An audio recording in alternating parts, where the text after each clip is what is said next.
Let's fucking go.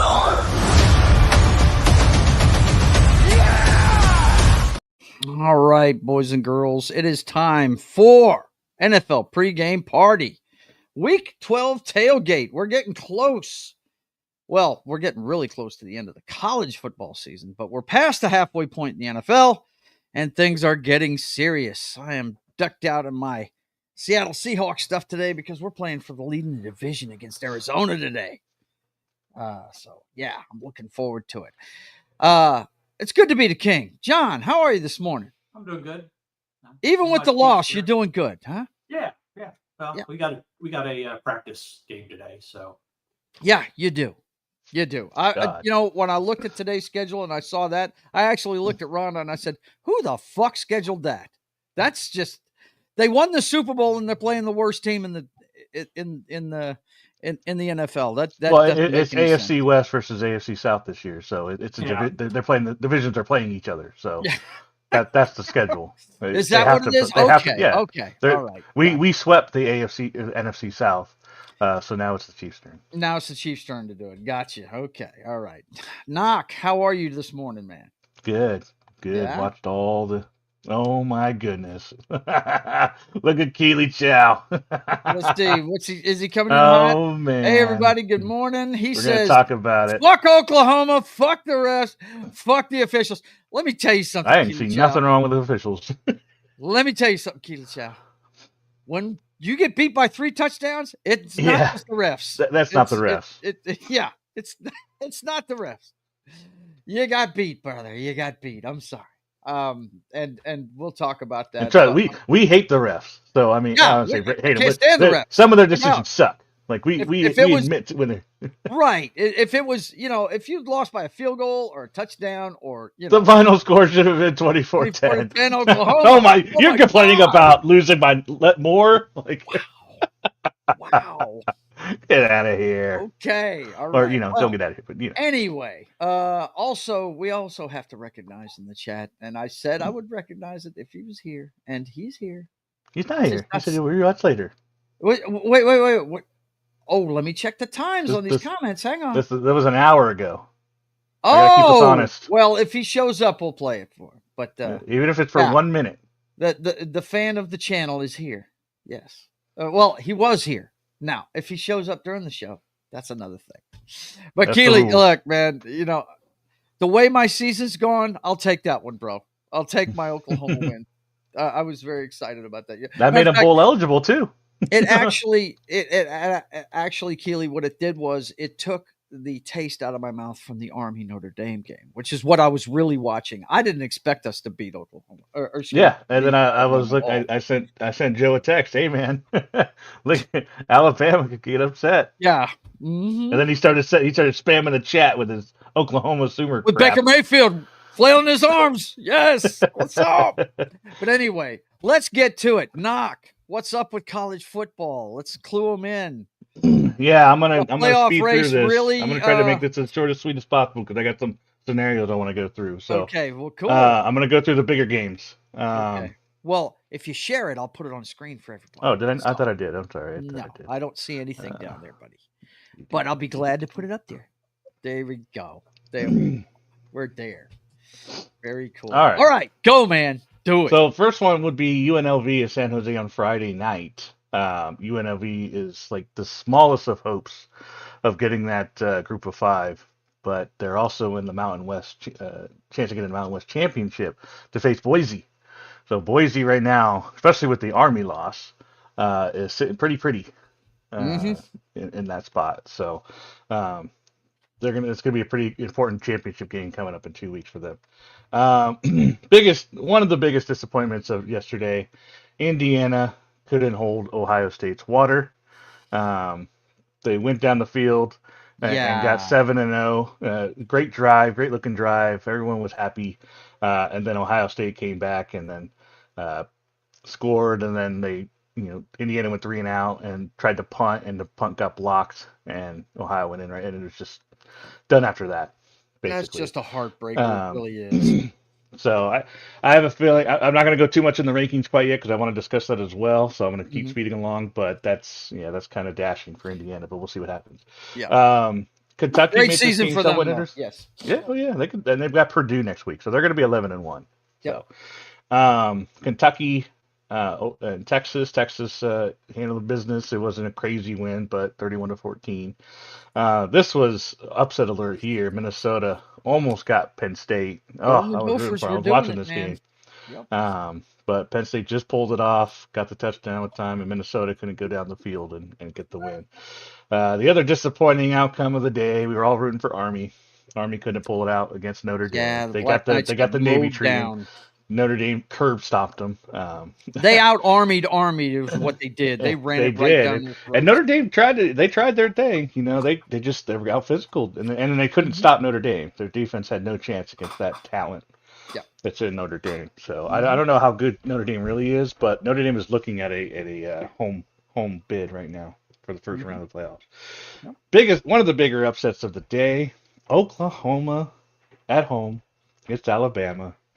24-3 and not 24-10 like Keely Child thinks it should have been. It was just I guess he thinks the only touchdown we should have scored was the pick six. I guess I don't know. Yeah. No, that was great. It was just good defense, man. It was just good. They basically sold out on the run and made it so Milroe could not run the ball, and they made him win in the air, which he could not win over on the air. So that was just a huge win there. I watched this one a little bit. Miami, Wake Forest. Hang on, before we go any further, hang on. Let's address Keely Child's statement. I you know what? That touchdown, I think that one should have counted. I do. That was a hell of a play by the wide receiver. And yeah, I feel for you on that one, but that still would have made it 10-24 us. I'm sorry. You know what I'm saying? So yeah. Anyway, go ahead, buddy.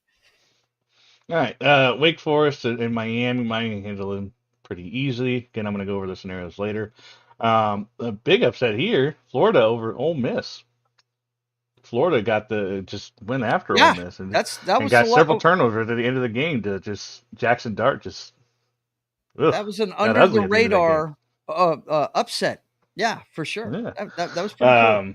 So Ole Miss, could potentially be out of the playoffs, and then UMass and Georgia, not much there. Tennessee. That's right, Levi Skid. Go Hawks today. That's right, buddy.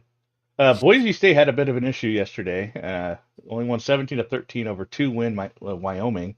But when they needed them the most, when they were down 13-10, Ashton Genty, 56 yards on a series, and got them down and got them in the red zone. So and then Wyoming couldn't come back after that. Was about, I can't remember how much time was left on the clock, but they couldn't get back. So Boise State still good to go. SMU over UVA handled them pretty nice. SMU has clinched the ACC spot, so good for them. These next couple games were crazy. You got Arizona State hosting BYU. They get the win 28-23 to put a little more chaos in the Big 12. Yeah. Texas A&M and Auburn. They got Auburn in fourth overtime. Beat Texas A&M. Yeah, so that's another SEC team A&M now. had taken the lead late, right? And then Auburn tied it up. They did to force overtime. Matt, Small Time Republic, I'm sure you're out there. I'm sure you're proud of your War Eagle. I mean, well, Auburn was up Tigers, 21-0 at one point in this game. So, and it looked like they were going to choke it again. I even put in the checks. You know, it was like Auburn doing their annual choke. And Yep. but no, they came back and that crowd behind them, and yeah, they got the win in overtime. Another upset. Kansas has won 3 weeks in a row against ranked opponents. They are the Big 12 party crashers. Party crashers. So Colorado has lost to Kansas. You can't trust Kansas. I'm telling you, the Jayhawks will get you. They will. So these are some crazy games. I watched all 3 of these games. They were crazy games. Clemson wins against whatever. South Carolina against whatever. This one I was hoping for an upset. Utah hosting Iowa State. Iowa State, one of the Big 12 teams looking to get into that championship. Almost pulled it off, but they couldn't quite stop Iowa State on their last drive to take the lead, and then Utah couldn't come back for the win. So tough for them. Mizzou, I don't even know why they're ranked. They lost last week and didn't lose a ranked spot. That makes 0 sense to me. But anyways, they beat up the worst team, one of the worst teams in SEC. So good for them. Yeah. Illinois, I would like to say this: if we wouldn't have lost last week, we'd be in the conversation for a spot. No. Georgia clinched this week, and Texas is going to probably win next week against Texas A&M. I don't think there was ever a shot, especially over Tennessee. Let's see here. Illinois. This is actually a good game that I didn't get to see. I had too many games going, but Illinois was down with about, I think it was like 5 seconds to go or something like that, and they were on, I think, the 30-yard line or something like that, and they were going to kick a field goal to tie it up or to get the win. But what's his name? Greg Schiano, that old guy. The guy that likes to go for your kneeling players when you're taking the knee, and he likes to go for your ankles. He decided to take a timeout, and so the Illinois coach decided, hey, I don't think we're going to make this field goal. So he decided to go for it, and they threw a pass and got a touchdown. Wow. Yeah, they panted them crazy on 4th down. And then they went for 2, and they went up by 7, but they won. That's how Illinois. So Illinois is going to stay ranked. That was a crazy game. Just trying to look at anything else. This was a big one right here. Sam Houston at Jacksonville State. Jacksonville State won it, so now they clinched, or they're actually hosting that conference championship. And then Western Kentucky and Liberty. Western Kentucky could have gotten a good spot in the CUSA, but Liberty won. So these for CUSA, these are the 4 teams right here. Right. So next week is kind of crazy, and I'll talk about the scenarios here in a second. Bowling Green needed a win, which they did. Let's see. Did Tulane play this week? No, they were on bye. No. Okay. So they're still undefeated. Yeah. Correct. Yeah, that's already been determined. That conference has already been determined. Right now, they're playing Army for the ACC championship. That's already been established. Yeah, that's already been clinched. Yeah. JMU gets a loss. That JMU was kind of a maybe. Kind of interesting team, but they lost to App State. I didn't get to watch this game, but TCU beat up Arizona. I wanted to watch this one. It was on my list, but I had too many other games to watch. So TCU had a decent season. Trying to look at if you guys can stop me if there's anything else. Let's see. I'm just going to ask about the Louisiana teams. Yeah. So ULM has fallen off way hard. Yeah, so we knew that, but I'm talking about the Cajuns and the Bulldogs. Yep. Let's see. Wisconsin, Nebraska was a pretty decent game for a little bit there. Come on, Wisconsin. Yeah, Nebraska got them though. Stanford, Cal was a decent game. That's always the band. That's you always got to think about the band when you think about Stanford and Cal. Oklahoma State hasn't won a game in Big 12, but they took Texas Tech 56-48. That was a shoot 'em out game. USC, UCF, and Western Virginia. That's a pretty decent game. 31 West Virginia. Trying to see if there's anything. LA Tech and Arkansas. I mean, Arkansas beat them up. Yeah, they should have stomped them. Yeah. Let's see. Raging Cajuns.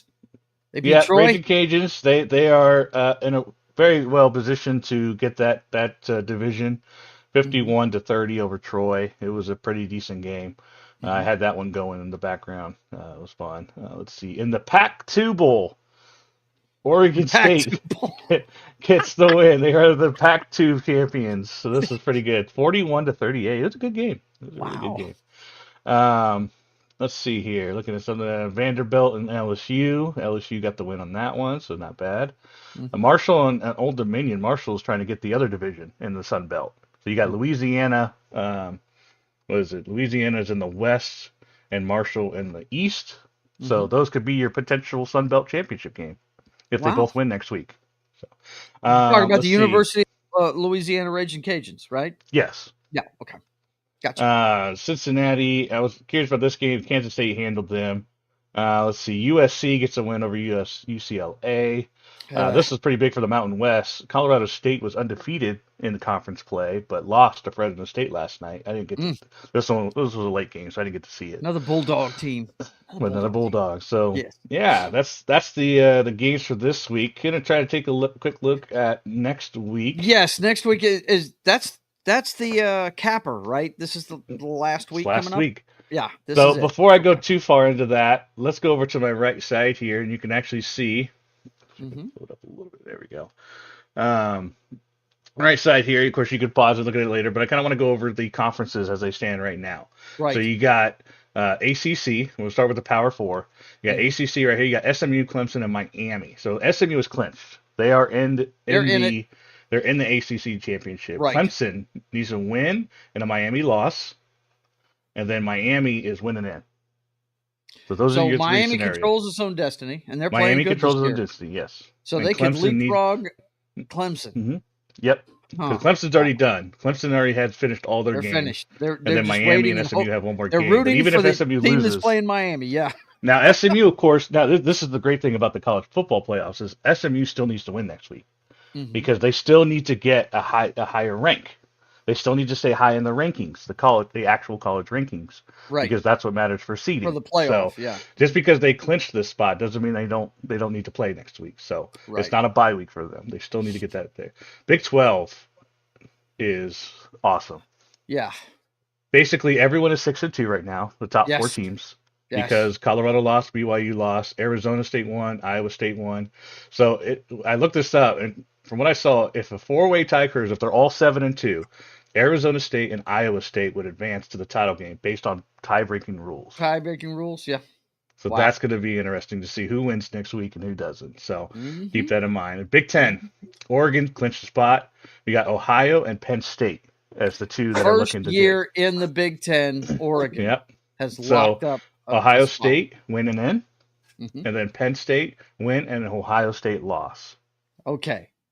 So there's that. So keep that in mind. Remember that for when we talk about the schedule. No doubt. Yep. Got you. Yeah. SEC, we got a little help this week with Alabama and Ole Miss losing. There's a lot less teams than there was before. So we got a lot of help with some of these upsets. So we're down to, we got Texas winning in. Georgia has clinched. They have finished their games already. They have clinched because they got Georgia Tech next week. Texas A&M. Now, Texas and Texas A&M play each other next week. Right. So really, it's just between Texas and Texas A&M. Tennessee, even though they have a 5-2 record, there's no scenario for them to get in. Okay. Because it's between Texas and Texas A&M to play Georgia. Gotcha. So basically, we've got a playoff game. In where are they playing that one? Is it in Texas? I think it's in Texas. That one I'm not sure. I'm not sure where they play. We'll look at the schedule. We'll get that when we. But it's a playoff game, winning in. Oh yeah, for both of them. That's amazing. That's amazing. And Tennessee now again, Tennessee just like up here with SMU, Tennessee is still playing for seeding. Right. So they still need to win. They could still if they lose next week, they're out of the playoffs. They're out. They're done. So that's what's so fun about this. It's not just about if they were out of the playoffs, but they still had to win to get to the championship game, and then they win it, they'd be in automatically. So just because Tennessee's not in the championship game doesn't mean they're not still playing for a game as well. They got to keep winning. So now we're gonna go to the group of 5 real quick. You got AAC, which has already been. This was determined last week. You got Army undefeated and Tulane undefeated. For that one. Yep. The closest ones to them have 2 losses, so this no matter what happens. But again, they're still playing for seeding. Tulane is hoping, basically, if Boise State loses at any time and Tulane wins that championship, Tulane gets that group of 5 spot. So this game is very important. Same thing for Army. So this is still a very important game here. The CUSA got a little bit sorted out. This is a crazy one. Jacksonville State will host. They're 2 games ahead of the closest opponent, so they will host the championship game. And then we got Liberty, who won a big game this week. They're winning in. Very simple. But they play Sam Houston next week. Okay. And so Sam Houston needs to win over Liberty and they need a loss by Western Kentucky. Yeah, Western Kentucky needs to win over Jacksonville State, right? And then a Liberty loss. So they're all playing each other. They played each other this weekend, and then they play each other all next weekend. It's crazy. So for the easiest one, it's Liberty winning in. Keep it simple. The MAC is kind of crazy. You got Miami, Ohio, and then Bowling Green are the 3. For 2 slots. So for Bowling Green in Ohio, so this is what I found online. All 3 control their destiny, all sitting at 6-1. Key matchups on November 29th include Bowling Green hosting Miami, Ohio. So that's a winning in. Wow. And then Ohio hosting Ball State, which Ball State's not a very good team. So if Ohio gets upset, yeah. So there's probably some crazy scenarios that even if the loser of this game, Miami and Bowling Green, one of the losers, I guess, could maybe still get in if Ohio loses. So it's kind of crazy there. But in the Mountain West, Boise State has clinched. And then you have Colorado State and UNLV. So this one's kind of different from the other conferences. You can see here that both say Colorado State win and UNLV loss. The same thing over UNLV here. win and Colorado State lost, because if they both win or they both lose, it would go to a computer. Oh, that's too close. This happened. There's gonna be people last year bitching as well. about that one if that happens, man. So last year it was a 3-way. It was a 3-way tie, and they had computer simulated, and they picked the 2 teams out of the 3. So it's the same thing here. You got 2 teams in one slot. So that's how Mountain West decides their tiebreakers. So each conference has their own tiebreakers rules. So pretty crazy there. And then we got the Sun Belt. I didn't complete this one this morning, but for the simplicity, it's if Marshall wins, they're in. In the East, there are a couple of 2-loss teams that could potentially do some stuff here. And then in the West, you got Louisiana, and if they win, they're in as well. And of course, we are down to our last undefeated team, which is Oregon. We had 3 going into the weekend, and 2 of them lost, Indiana and Army. Right. So there's that. Okay. So let's look at that schedule. You got a lot going on here today. We got so much going on. And what's crazy is next weekend, I'm not even going to get to watch most of the games. I love it because we have a 12-team playoff this time. I think it's going to be shit. They're making use of all these bowl games. I dig it. I think it's awesome. Go, man. Show us the schedule for this week. So let's take a look at next week, since I went through all that pretty quickly, so I got some time here. Let's see here. Memphis and Tulane. Yeah. That's on a big Thursday game for night. Tulane. Yep. And Memphis is they got 9 wins now, 9-2. Yeah. So they're a good team. They're a good team. Yeah, they're an offensive team. Defense isn't as good. Yeah. So this is a crazy win. Tulane needs to win this one for sure. Now let me ask you something. Their conference, the AAC, do they get an automatic? The champ goes. Do they get an automatic bid? So they're a group of 5. So it's the highest group of 5, which right now is Boise. Boise is ranked number 12, and they're going to go up a few spots. I didn't think they got an Tulane bid is 20. If they got in and so that's why I mentioned earlier. Tulane needs to win that Army game, and they need to hope that Boise State loses. Yep. So that's the key to victory there to get in. Is Tulane needs some help. So if Tulane had only lost one of those games, like if they had beaten Oklahoma or if they had beaten Kansas State, then they'd probably be ranked up there in the teens, right behind Boise or right with Boise. So a couple early losses. So you got a sharp eye on Tulane, don't you? Yeah, they're fun to watch. Man. Okay, then Friday night we have a non-conference game against Oregon State. Oregon State coming off a big win in the Pac-2. Off a big win. Yep. So this is I'm going to be watching. I'm going to be at work during this, but it's going to be so quiet, and it's going to be noon, and I'm going to be watching this game. So this is going to be good to watch. So Boise State can wrap up the seeding and then go into the following week for the championship game in the Mountain West.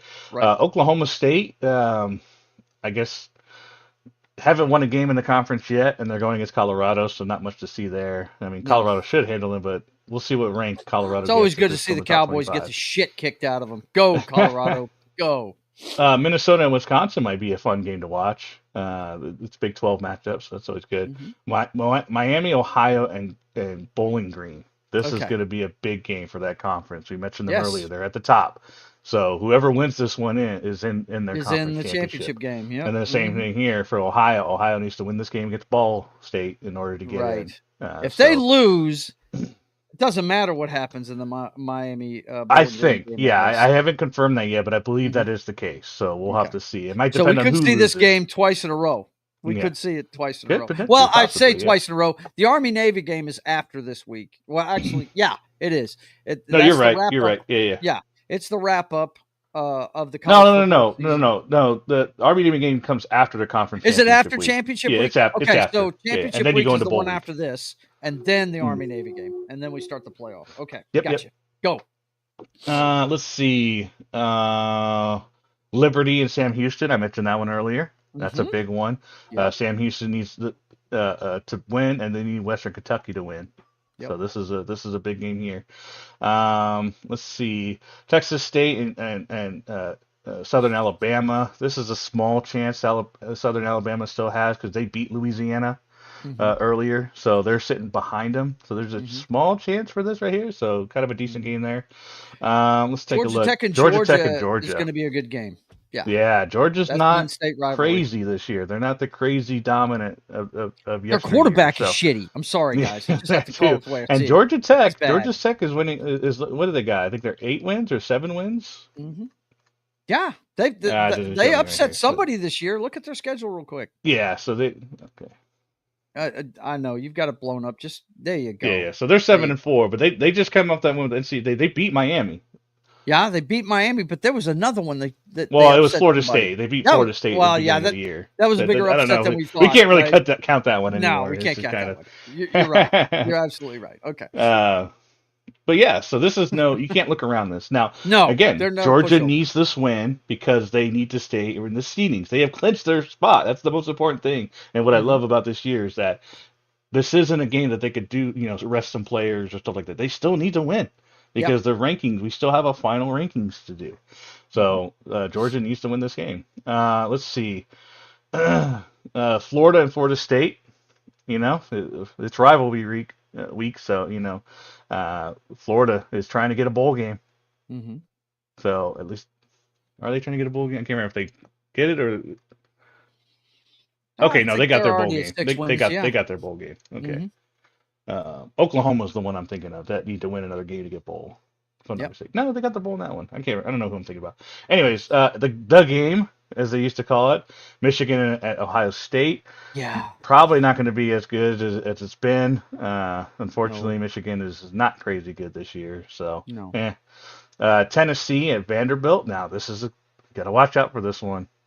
Tennessee. I hope Vanderbilt kicks the shit out of Tennessee. It's crazy. It's going to be in Vandy. So Tennessee is in a great position right now because Alabama lost, BYU lost, which is great for them because it means the Big 12 has gone down in ranking. Well, I guess it doesn't really affect it too much, but Ole Miss lost, Alabama lost, so Tennessee is going to move up. So they were the ones that were at that stage where they can potentially be kicked out because of conference winners. So it's great news for them, but they got to win this week against Vandy. So this is really good. This is the big game here too. South Carolina doesn't really have as much to play for, but Clemson needs to win. Yeah. They do. Clemson, because they don't have it. If they lose this one, I mean, they may not make their conference championship. No, because their conference play is done. Okay, but they still need, for seeding purposes, they still want to try to get that bye. So they need this win to help with their resume, so they can seed higher in the later on. Okay, so this is a very important one for seeding more than anything else. Let's see here. Go through here.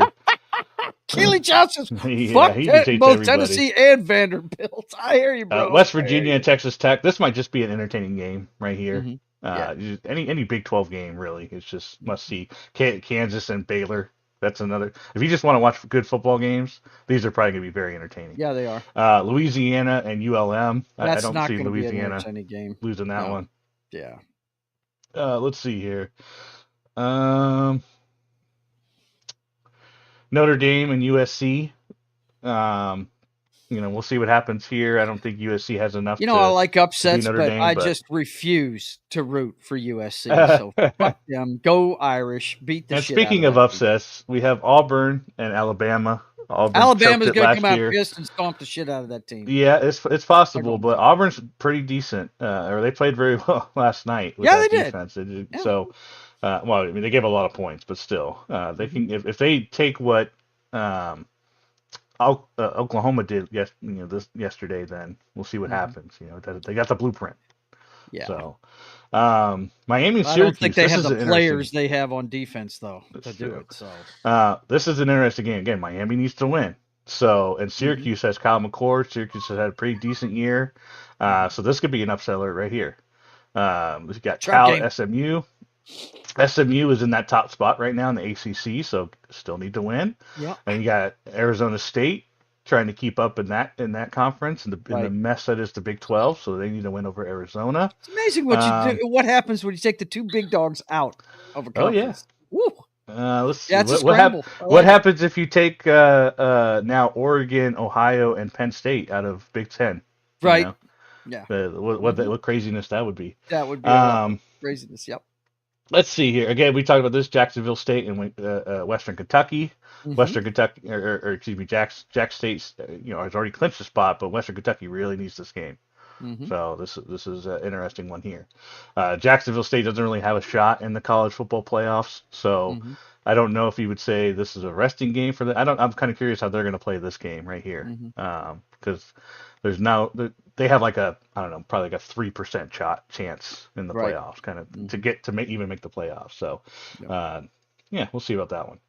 And of course you got Indiana, Purdue, right? Washington at Oregon is kind of interesting.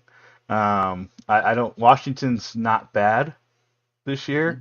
Definitely, fell off from kind of like Michigan. Well, exactly like Michigan. Just lost their coaches, lost their players. Right, a lot of players. So they're in rebuild mode right now with a new coach. So, but hey, you got to watch out for it. It's a if Oregon gets upset, this could destroy the rankings. It's Oregon or Ohio State, would probably take the number 1 spot, and Oregon will slip down. But Oregon's already in the championship, so they could easily get it back. But it's craziness that can happen if they lose. And then you got Texas and Texas A&M, probably the game of the week. Can we have a tie in as many entries as possible? Unfortunately, no. They got rid of the tie. They play until in college. There's no possible way to get a tie. They keep playing until they can play infinite overtimes until someone gets a 2-point conversion and someone does not get a 2-point conversion.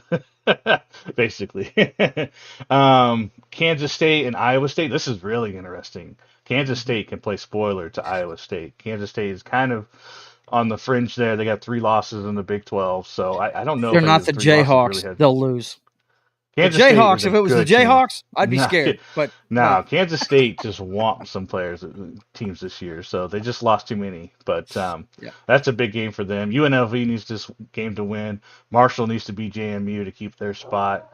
BYU needs to beat Houston to stay in. So a lot of must wins this week, and I'll get to watch maybe not a lot of these games. All right, get to the playoffs. Show us what's going on there, buddy. I got a trip I'm doing next Saturday, so I'm not going to be able to watch as many of these games, but I'll catch the late games and be rewatching a lot of them the next morning. So that is the college report for this week.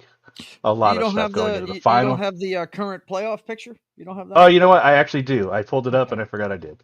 That's cool. Let's see it. Let's see here. That. And we know there could be some shuffling with the turnovers. Okay, yeah. So this is disclaimer. This is from last week. This is not this week's rankings. They don't come out until 8:00 p.m. Tuesday night on ESPN. That is the time for this week. So here you can see Oregon at number 1 with the ranked number 1 and seeded number 1. You got ranked number 2 is Ohio State, but because that's not a conference, the highest they can get is number 5. And then at number 3 you got Texas, who gets the number 2 slot. Seeded ranked number 8, but seeded number 4 is Miami, and seeded number 12, but ranked number 4 as the 4th highest conference champion is Boise. And then you got 6, 7. Let's see, and you got 8 there, 9, 10, 11. So this is the rest of the seeding based on if you're in a conference or not. And BYU. Now let me ask you this, Knock. Just from looking at this, Ole Miss had an upset win yesterday, and Alabama had an upset loss yesterday. Do you think Ole Miss lost? Spots? They had an upset loss. They're both Alabama and Ole Miss lost. So are they going to drop out? Maybe. Possibly. It looks from what I've seen from predictions, it looks like Alabama's probably going to be like 11th or 12th seed. But because I didn't think Bama would drop out. They're going to drop, but they're not going to drop out of the playoff. If they're 12th seed, they would be out of it because the you see right here, BYU was ranked 14th, but because they're a conference champion or potentially could be a conference champion, they were seeded 12th. Yeah. So and we know that BYU lost as well.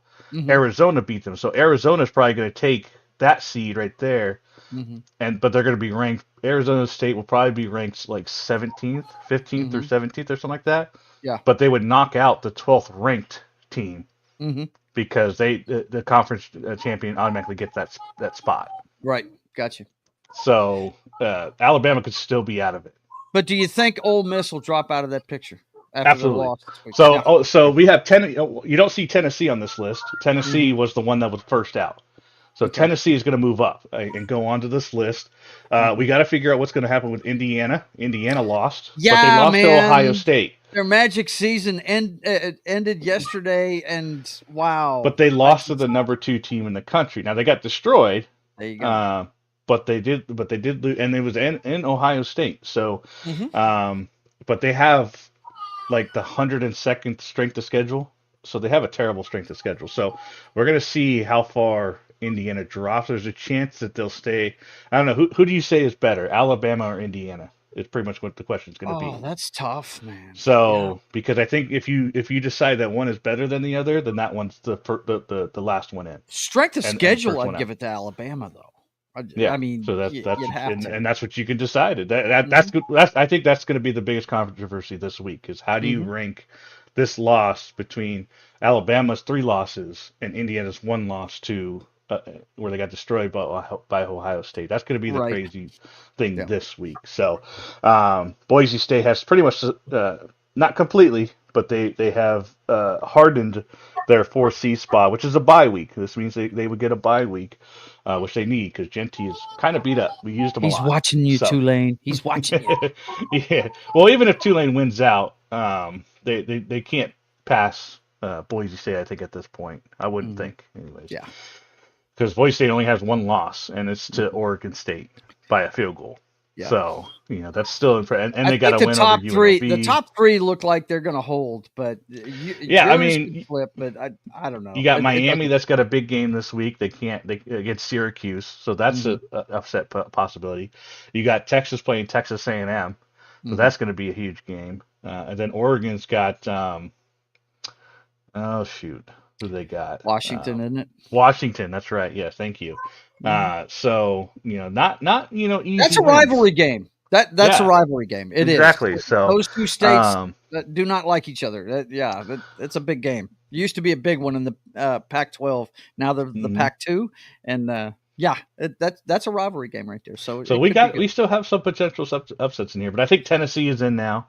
Tennessee was probably the big, and Georgia. Georgia was probably a big winner in this too because they were the ones that were like the last. They're going to move up in the seedings, yeah. So they're going to move up. Tennessee is going to move up. I think SMU is going to move up in the ACC. So that's why I think Indiana is probably going to be last one out. Yeah. It's going to be between them and Alabama, I think, is what's going to happen. So it's okay, boys and girls, that is it for the college football picture. I tell you.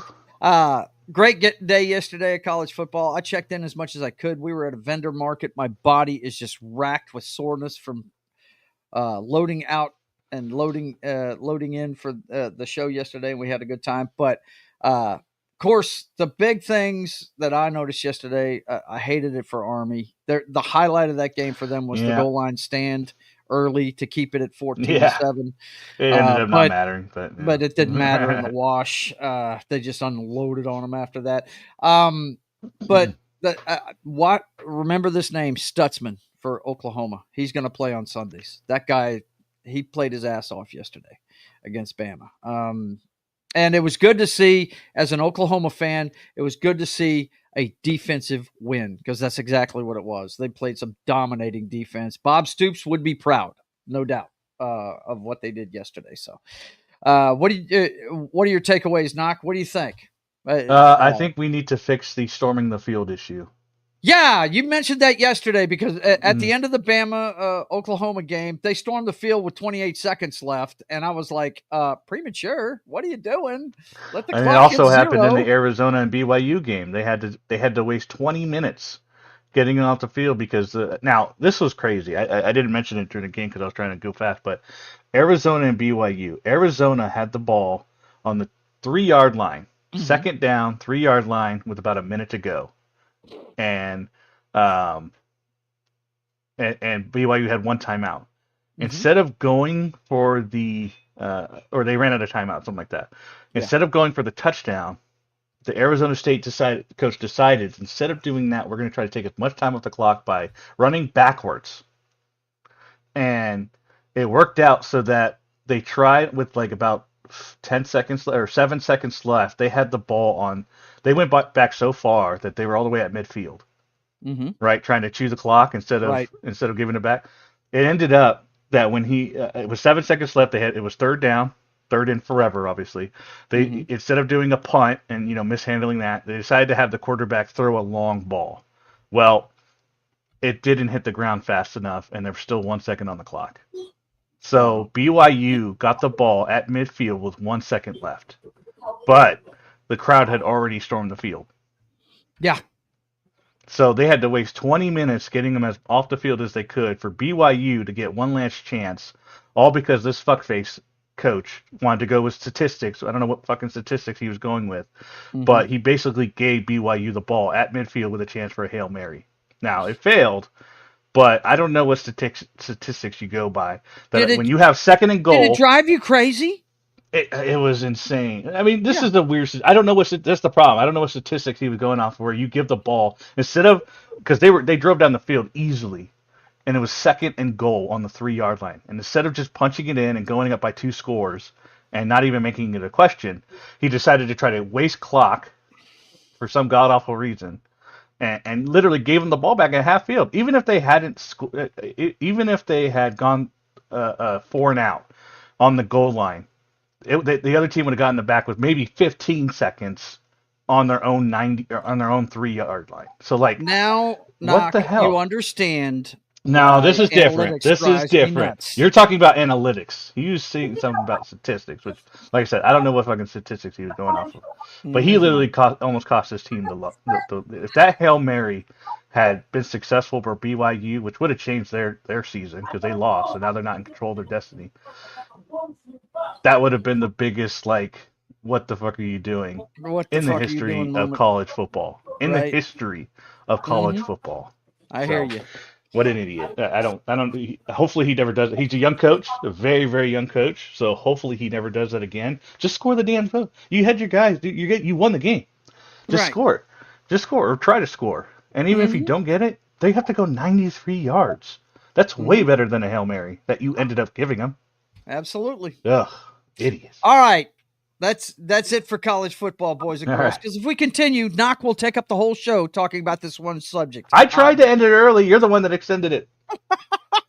Anyway, no. Good job, man. Good job. Okay, so, boys and girls, let's get into the NFL. And the first word we got on that is from Keely Chow. He says, fuck Tennessee. No, wait a minute. Where's the one he said? Oh, yeah, here it is. Go Cowboys, go Titans, tighten up. Now, the Cowboys have a big challenge today. I think that's one of the first games we're going to be talking about. No, it's later on. But the Titans, not looking good for them today. But anyway, we're going to get into it. It's time for the Week 12 report in the NFL. We're past the halfway point. Games are starting to matter. And yeah, man, it's getting fun. First thing we need to talk about, though, was the snowball. Dude, this is what lets us know that, yes, it is winter. It is time for some football, boys and girls. We had a great game between the Steelers and the Cleveland Browns. And I've got to show this because the guy had the game of his life. His stat line was a bunch of yards and 1 interception. But, boys and girls, was anybody – and first of all, look at the field, guys. When this game started, it was windy, but it was clear. And then the snow started to fall. And by the third quarter when this happened, or was it the fourth quarter? Yeah, it was the beginning of the fourth quarter when this happened. My gosh, it was coming down in buckets, man. And check it out. Winston drops back to pass. He looks, he feels the pressure and takes off and goes crazy. Fourth and goal, by the way. Fourth and goal. Yes, 4th and goal. They were going for it on 4th and goal. Wow, how amazing was that for him? I mean, I'm really happy for this guy. I mean, if you watch the pregame interview and listen to Herbstreit during the show, he was all the praise was to God. And you got to remember, this is the guy that had that sexual harassment thing going on when he got drafted. I mean, you know, Tampa was questioning whether they needed to draft this guy or not. And when he played there, he threw as many interceptions as he did touchdowns, but boy, he set yardage records and all this stuff. And went down to New Orleans, had to sit the bench. And Herbstreit talked about it during the game. He said, you know, this guy has got nothing but a positive attitude, and he's having a ball right now. We asked him about playing in New Orleans. He said, man, I got to learn behind Drew Brees. He was nothing but positive about it, even though he didn't play many games, you know. I was really happy for him, really happy for hm. I always root for the Browns, and I'm a closet case Browns fan, and yeah, that was great to see. But the thing that was really great to see is the snow. I love games in the muck. I think it's awesome. Some of the best games, if you've never seen them, go back and watch the NFC Championship games in San Francisco when it was wet. They're just getting mud all over themselves playing between the Cowboys and the Niners back then. It was awesome. That's back when the NFC Championship game was the Super Bowl. But anyway, let's get into today's games. First one we got to talk about. I cannot believe the King got this game, but Knock explained it earlier.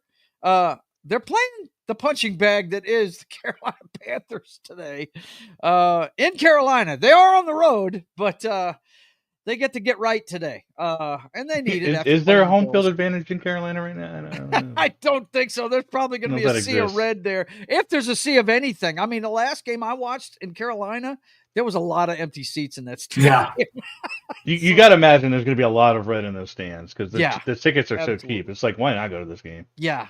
Look, the year that Michael Vick had the dog the dog fighting thing going on. Mm-hmm. Rhonda and I went to see her father in Atlanta, and we got tickets to see the Seahawks play the Cowboys on Christmas Eve. Or not the Cowboys, but the Falcons. And the tickets cost us $14. I mean, they couldn't give the tickets away. It was crazy. And I'm sure the same thing's going on in Carolina.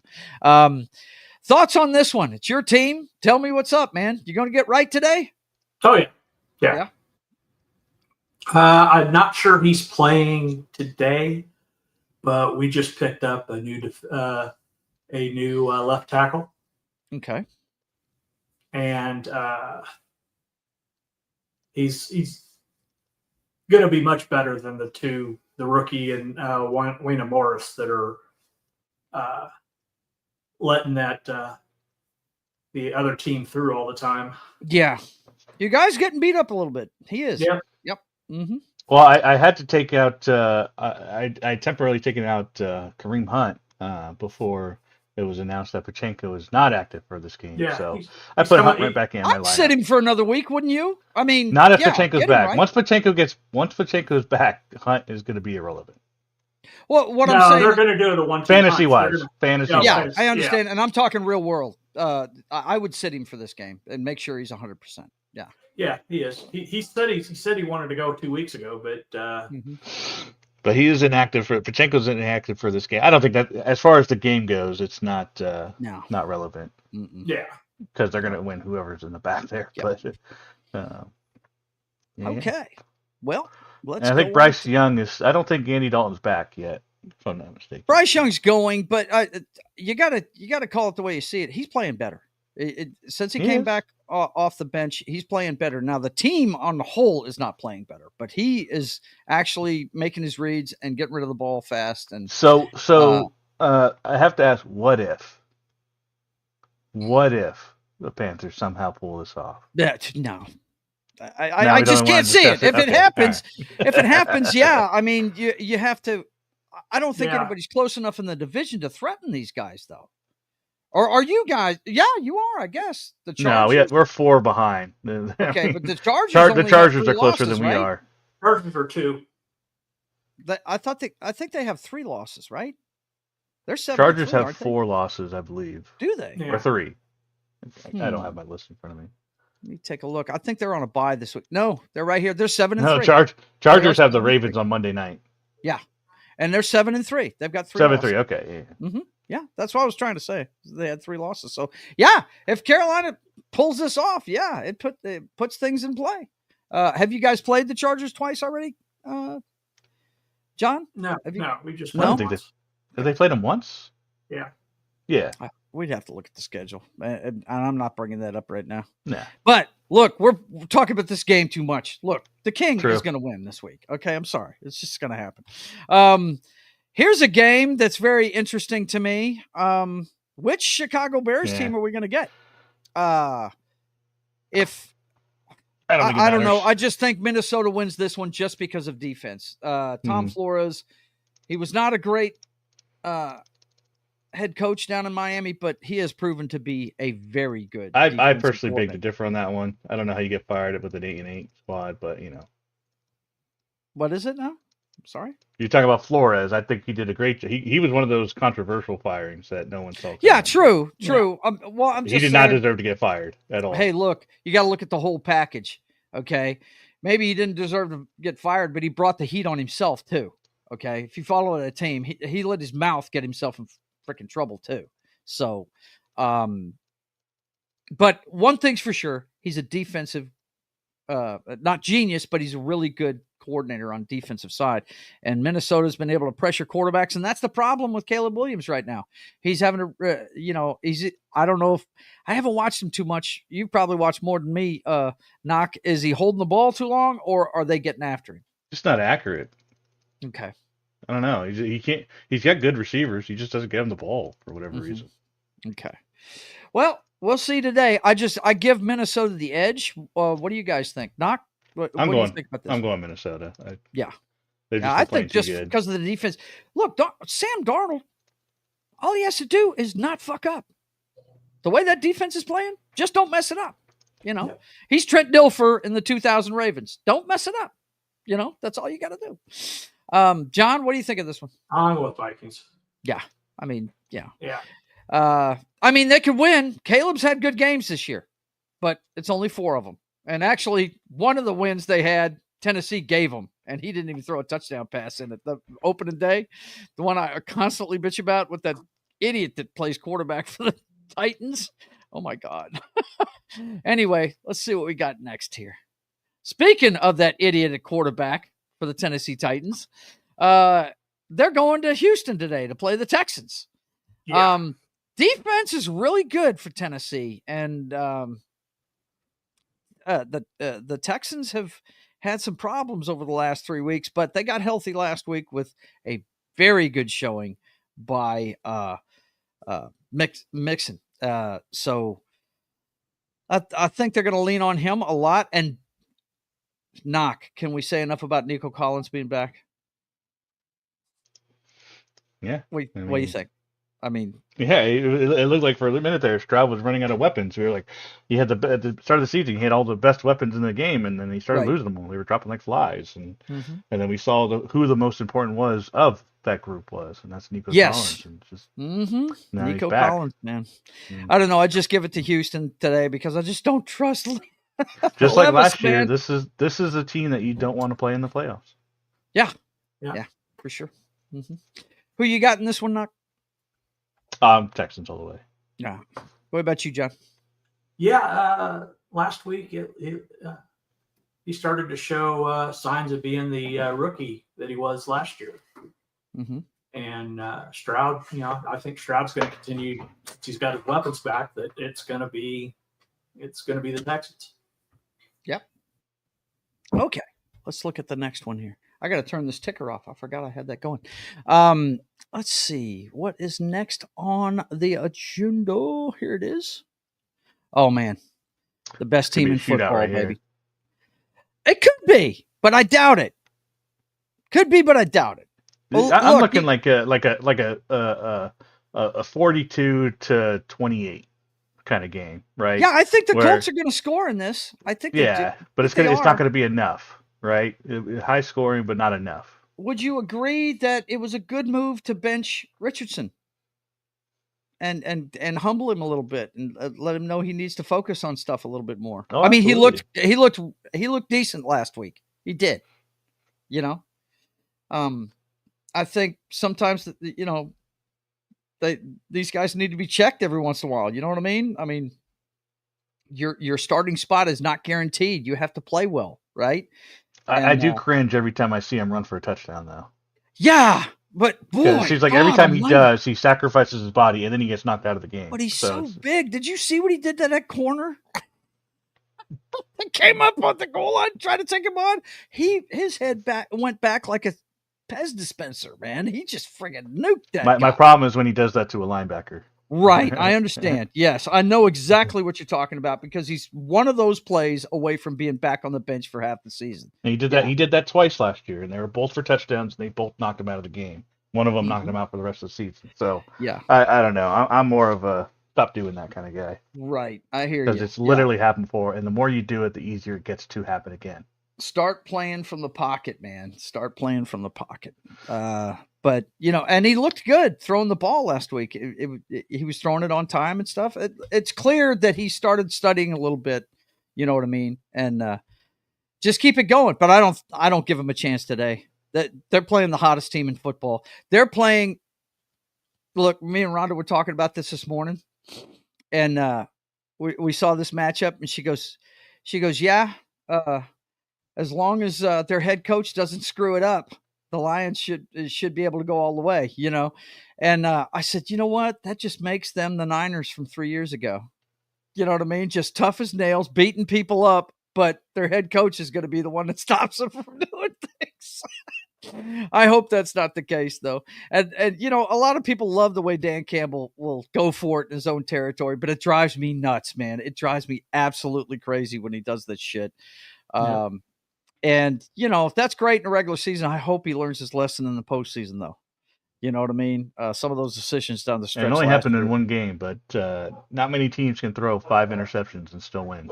That's true. And when you see that happen, it almost is like this is a team of destiny right here. They're going to keep rolling no matter what happens. And I tell you what, that team plays their ass off for Goff. They love that guy. I don't know what it is, but that locker room would go through walls for him. They think he's awesome, And I think it's just his work ethic. I was hard on him early in his career, but boy, right now he is throwing that ball with authority, and it's beautiful to see, man. He's doing fantastic. I give it to the Lions. John, what do you think on this one? Oh yeah, easily the Lions. Yeah. But I mean, I think it's not going to be a pushover. I don't think it's going to be last week's 50-point drumming of a team that can't fight their way out of a wet paper bag. No. Knock, any more thoughts on this one? I know you're going Lions too. Yeah, I'm going Lions. They're too good. My biggest hope is that they go into the postseason with this kind of thing. That's the thing. Are they peaking too soon, bro? Yeah. Because it's all about how you're playing in January. Are they using their best, everything so early on? Because we still got, 6 weeks left? We do. The season's long now. Playoffs it's 18 are still weeks. long 17 way away. games, 18 weeks. Yeah. So can they burn out? We saw the Eagles do it. Mm-hmm. Look at what the Eagles did before. They were undefeated until they faced, I think, with the Commanders, mm-hmm. and then it just went downhill, and they got booted out of the playoffs early. Yeah. So I'm hoping. Obviously, we all think this Lions team's a little different. With a great coach, they were pretty close last year, and they only got better. So the dual threat running back room. Listen, is awesome. I need some hope. Okay, I need some hope to prevent a three-peat. I need a little bit. Okay, I have to have a modicum of hope that someone can beat the Chiefs and prevent them from getting a three-peat. I need that to happen because I can't have that in my conscience. Just remember, I'm the only one that picked the Lions to win it all. Remember that. And I don't even remember who I picked. You guys both picked Kansas City to three-peat. You both Oh, did I? I was the only one that again. Yeah. I may have picked them, but that's not what I'm hoping for. I understand that. Yeah, the picks are one thing. You're thinking with your brain. Your heart says this other thing. Yeah. Okay. Today. Now, wow, the script is going to be flipped in this one, boys and girls. I think my wife's Miami Dolphins are in the middle of a win streak now that Tua's back. Pretty sure they're at home. New England has to come down there in the Miami Heat, and they've been playing up north for a while. Yeah, it's not going to be good. And here's the stat that really intrigues me right here. That defense is good. They're a good defense. And it's partly because of Flores when he was there. He got those groceries in there, right? I'm looking for Miami to thump the New England Patriots today. I, of course, am rooting the other direction, but Drake Mays, he's improving, but he's still making mistakes. He's what a rookie usually looks like. But I just think Miami's going to have a few big explosive plays to really hurt the New England Patriots in this one. Knock, what do you think of this one? Yeah, I'm going to go with the Dolphins in this one. But, I mean, I'm not going to be shocked. The Patriots already beat them once. Yeah, they did. Now, granted, that was without Tua, but, Yeah. I don't know. I don't think it's as easy as it looks. I mean, Miami's offense hasn't been 100% there, even with Tua in there. Right. So it hasn't been, Lions level offense like we thought it would be at the start of the season kind of thing. Mm-hmm. We thought this offense would be way better than it has been, and it's not been quite there. But when you have Tyreek, and Waddle's been a little beat up, but when you have Hill, who could just take the top off at any moment. Yep. That's all you need. And don't forget they still got HN. Yeah. HN he's doing well out of the backfield. Either. Yep. And Kazeki at tight end. Not bad. Yeah. Mm-hmm. Yep. I really think it's going to be Dolphins. John, Dolphins. Yeah, you Dolphins. Yeah. Okay. All right, let's check out the next one. This game right here. Oh, now we got the news this week that they actually released Daniel Jones. The Giants did. It's going to be Tommy DeVito down the stretch. The Paisan, he's going to get in there and throw it around for the New York Giants against Tampa. And Tampa, they're 4-6, but you know what? They're in every damn game because of Baker. Baker's having a great season. And they're in the worst division, so right. Yeah. So they're still playing for it in that division. They're only they're 2 games behind or a game behind, I think, of the. Yeah, we'll look at the standings here at the end. We'll take a look at them since we're getting close to the playoff run. We're going to have to look at the seedings at the end here before we get out of here. But Tampa's still playing for something. Yes, them in the South and the West, the teams are so close that anybody could win it still. And the Giants, they're 2-8. They just cut their big money quarterback, and God love him, man. Before he made his statement about leaving, you know what he was doing? He was playing safety on the practice squad. That's what he was doing. That's wow. Yeah. That's bad. But he said in his statement that he's looking forward to his next opportunity. Basically, they released him, guys, because if he gets injured, if they have him on the roster and he goes in and he gets injured, they have to pay him $11 million down the stretch. So they didn't want to be out. They're already out enough money, and they didn't want to be out that one. So they went ahead and to be clear, he asked for his release. They put him down to the practice squad. Okay. But he asked for his release and they gave it to him. So, and they were really hoping things would work out for him, and he was hoping so. It's just a bad thing going on up there in New York. It's a shame. Yeah. I think Daboll is going to get another year. I don't think they're going to fire him at the end of the year because he inherited Daniel Jones. So I think they're going to give him a chance with another quarterback and see how they. How many guys saw the memes of the funniest thing ever would be Daniel Jones going to the Cowboys and playing on Thanksgiving? Right, playing on Thanksgiving and beating them. I saw that everywhere. Hilarious. Like, oh man. Hilarious. That would be great. Pick him off waivers. Come on, Jerry. You want to make your guys a little happy over there. You want to make them. You want to give some humor. Man, we're gonna look at those games. You're getting beat up PR wise. Do one funny thing. Right? That would be fucking great. Anyway, okay. So, anybody give the Giants a chance at this one? I don't. Nope. Baker's gonna go crazy on. Listen. Oh shit. Listen. Here we go. Okay. All right. Here we go. One. Giants defense is not that bad. They have actually a pretty deep. They got Thibodeau, have a decent defense. Thibodeau, I think, however you pronounce his last name, Thibodeau. Defense is not that bad, and then you got the Tommy gun. You got, come on, man, come on, give me the Peter. Come on, give me a chance. Give it to the Pines. I'm working here. Dude, I'm throwing the ball here. My wife hadn't heard it before, but I've got it. Matter of fact, after the show, I have to look it up. She has never seen his agent before. I was like, "Oh yeah, I think he fired him. This guy looked like a gangster out of a 1920s movie. It's hilarious." I think he fired him. Did he? No, he didn't. I could have swore I read somewhere like after because he made too many weird statements that I think he ended up firing him or something like that. Oh, did he? Okay. I could be wrong. That was one of the funniest things in the world when he played for him. But look, year and this guy ended up on the sidelines.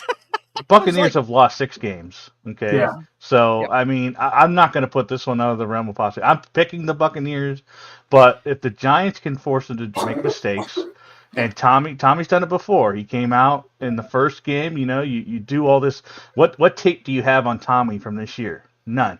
So you have no idea what he's going to do. You can't game plan for an unknown. So you could go back to when he was playing, a year ago, but he didn't have Malik Neighbors at the time. He didn't have the running backs that he has. He didn't have the team that he had last time. So he had Saquon Barkley. I'm saying there's a chance. That's all. that is my. There we go. Okay. Say there's a chance. I don't think there is, but anyway, here we go. I'm gonna laugh if the next one. This. Oh man. Damn. Commanders. I feel like in this one it's going to be a better game than you think. I think they're saying he's not hurt, but you can't sell me on it. Jaden Daniels, his accuracy is not what it was before the rib injury. He's throwing a lot of worm dirt, a lot of high balls. I mean, it's a little off, and of course he's going to get healthier as we go, but.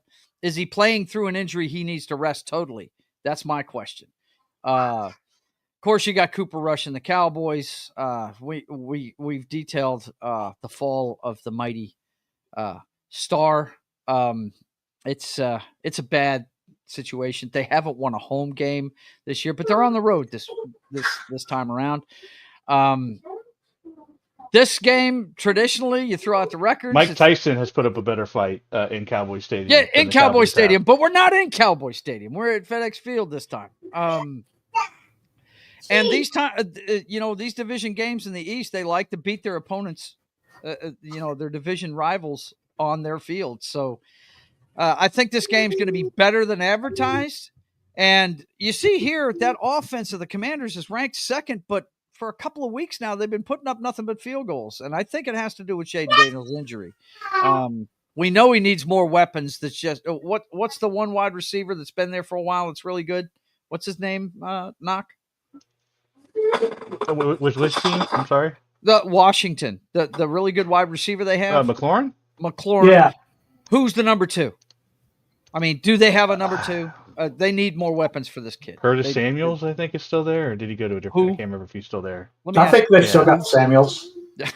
But you understand what I'm getting at. They've got one guy that's a threat, and that's it for the past. That's why it still confuses me as to why they got rid of Dotson.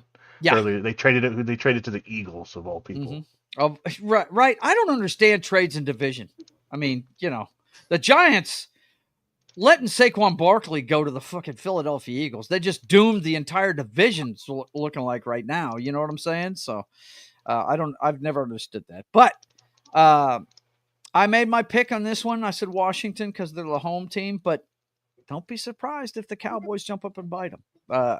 Cooper Rush, he's had a couple of games now, and he's a decent quarterback. He's not a killer, no doubt about it, but he's been a serviceable backup for him. That's why we're not seeing what's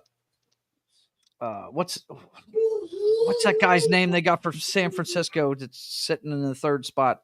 Trey Lance. I wanted to say Trent. That's what was messing me up.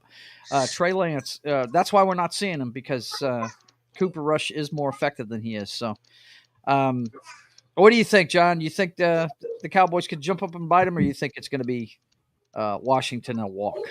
I think it's going to be close, actually. Mm-hmm. But I just don't see.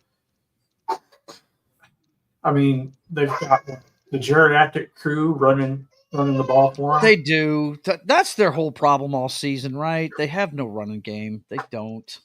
I'm actually kind of a fan of Doyle. He's been pretty decent. I just think the team as a whole has been right. Well, he's kind of like Pollard when he was the backup, right? I don't know. Doyle's been more of the feature back in that than anything else. Okay. He's been on the field more than any other running back. So what do you think of this one, Knock? You think? Honestly, I think this is going to be a what do you want to call it? This is the game in my early window. I can. I think this is going to be a game Commanders get right in, and they're going to get healthy. The Cowboys, gotcha. and they make a convincing win, and this will make everyone feel good in Washington land. I'm down with that. I would be totally down with that. You know that I've got no love for the Cowboys. Yeah, no doubt about that.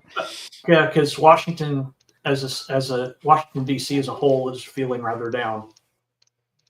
Yeah. Mm-hmm. I saw a story that they're actually petitioning to wear the Redskins stuff again. I don't know if it's situationally during a game. No, that's never going to happen. You don't think so? It's never going to happen. Damn it! I'm sorry. That rumor or whatever it's like clickbait that you see on Facebook all the time. Okay. It's one of those things that it will always be a rumor, and it'll always come back around as a rumor, and it just won't happen. I'm not saying that the Commanders won't. So no, I am too. I am absolutely for it. I think the new everything sucks. Mm-hmm. They have Commander Piggy or whatever. I think he's stupid. There's no, I don't like the new colors. The the way they have their new color scheme. I don't like it. I miss some old Redskins uniforms. They tried to do Sean Taylor in a Commander's uniform, and it looked ugly as shit. That's wrong. Mm-hmm. He needs to be in a straight up Redskins uniform. Yep. Unfortunately, it's just not going to happen. Okay, so next up, we've got a romper stomper in the AFC West. We've got Knox Broncos going into Vegas, into Arrowhead Casino, I think is what he calls it. Arrowhead Casino. Knock, tell us about your football team and how they're going to beat the shit out of the Raiders. Go!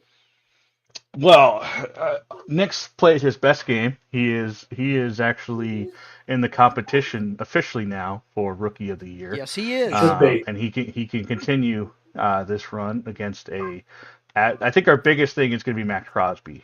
Can they triple team him and take him out of the equation? Which means quick passes. We had a good couple. You saw one of them, Joe. One of those screenplays.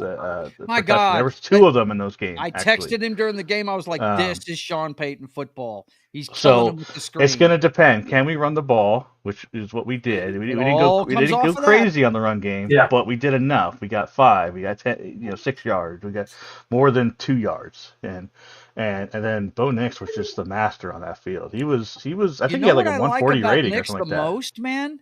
He's got that teardrop Russell Wilson throw. He's got that. I saw it a couple of times during that game, throwing it over to the top to drop it in the bucket. That's a nice ball, dude. That's a good thing to have. Well, he's starting to get a better feel for his wide receivers now. Like him and Sutton are really starting to gel now. It's taking weeks to do it, but he's got Vele there, who's been really awesome. He's still got his guy Franklin there, and then he's using the tight. That was probably the biggest thing. He's using the tight ends more. Yeah, that's good. And the tight ends are that's crazy big. That's Sean Payton football, hitting the tight end in the seam, dude. That's one of the biggest parts of it. Yeah.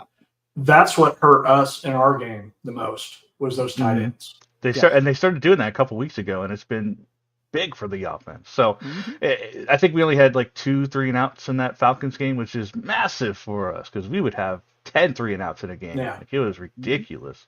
Just no offense. And then we'd have to have the defense carry us. And the defense has been getting after quarterbacks. They've been getting some turnovers.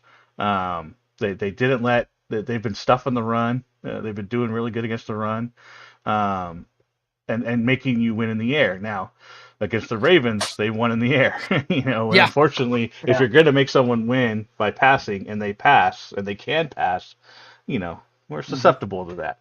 Right. But that's where our pass rush needs to come in and take care of that, and they've been getting better and better. And our secondary, we got Pat Surtain back there. Don't throw near him. And so, I think we could get a comfortable win today. I think our biggest obstacle is going to be Max Crosby, though. Yeah, look, he's the best player on the field for the Raiders. Pretty much. 100%. I mean, their offense has been gutted. Basically, with Devontae Adams gone. I wish that they're flipping the coin for quarterback every week now. I wish the Lions or the 49ers had gone after Max Crosby and gotten him out of my freaking division. The Lions had a pickup that they're pretty happy with. Well, this was before they did that pickup. Like a lot of people were hoping that Max Crosby would go after, or they would go after Max Crosby. But you know what? When everybody was talking about that at the trade deadline, I said to my brother when we were talking about it, I said, I really don't think he's going anywhere. I think he's a Raider. I think he's one of those guys that would take a pay cut to stay there. He's got that kind of mentality. So, I think he's a Raider. As much as I want him gone from the division. Right. And as much as I hate speaking him on of the king, level, let me ask you this. Let me put this question to you real quick. Let's talk to Levi Skeen real quick. He says, Nix was my preseason pick for Rookie of the Year. All right. Well, Levi, it may come true still. It may. Yeah. I got a question for you. Which team in your division strikes more fear in you, the Broncos or the Chargers? Right now, the Broncos. Yeah, that's what I'm seeing too. I really am. I think kind of the Chargers have kind of been. They're inconsistent. That's what the problem is. I think they've been overachieving with the word. That's it right there. I was looking for that same phrase, Knock. I think they're a decent team. I don't know. I don't think there's enough there to make a deep run though. Yeah, their defense is okay. Yeah. They don't have the best wide receivers. They have consistent. Ladd McConkey for the Chargers was probably their best offensive pickup of the year. He's like their discount cup. Georgia has been missing that guy so badly this year. Mm-hmm. When Georgia lost Brock Bowers, who's doing great in Las Vegas. I was fixing to say, offensively, he's the best player on the field for the and arguably could be in the Rookie of the Year conversation. He could be. But you see what Georgia's dealing with this last year. It's like Carson Beck is missing Ladd McConkey and Brock Bowers. He's missing people that will make him look amazing by catching balls that are nowhere near him. And they're doing it in the NFL now. So that's cool for them. And then they still got Quentin Johnson, who I was high on when he came out of the draft. I was watching him all the way. I was very sad when he went to the Chargers. But here we are. But I think they have some stuff there. I just think that's one of those snake bitten teams. Yeah. I think let me ask you this, guys: do you guys play each other again down the stretch, or have you already played twice? Wow, now that's going to be must see TV. Well, no. What's funny, I don't know if you saw it, Joe. They flexed. We are the first game that they flexed to Thursday night football. They took out the Bengals and the Browns on Thursday night. I think was it week 16. Yeah. And they flexed the Broncos to Thursday night. They can Broncos flex and Thursday Chargers. night games? They can't. It's the first one in history. It's the first one. Yeah, it's something that they started this year as an option, and it's the first time it's been used. But they actually flexed us to Thursday night football. Get your Prime membership now, because let me tell you something. I believe that's week 16. After the way the last one ended, that's going to be must-see TV, right? We play the Raiders at home next week. Yeah. We play the Chargers the week after that, and then the January 5th is the last game of the season is versus the Broncos. Wow. We could be fighting for a playoff spot there too. Dude, depending on what happens down the stretch, that could be really huge. Broncos are our final boss. Final boss fight. There you go. Well, it's been set up well, let me tell you. Okay, let's see. Also in the afternoon window, we've got how the mighty have fallen. San Francisco with no Brock Purdy. Yeah, today. I had actually picked them, and then I saw that news, and I went right to my pick'ems and swapped it to the Packers. I was fixing to say I picked Green Bay in this one because, look, the injury bug has decimated this team. And look at these numbers. Yeah. But it's all situational with them. Their situational execution has gone to shit, folks. It has gone to shit. They'll tear you up between the 20s, but they just cannot punch it in this year for some reason. And it's because a lot of their pieces up and down, Green Bay, they're doing what they do and they're playing at home. Not world beaters. Love will give it to the other team. He's, to use a Green Bay idiom, he's playing like Favre. That's what he's playing like. He's trying to fit the ball into places he shouldn't be sometimes, but other times he's like making beautiful throws and just decimating the defense.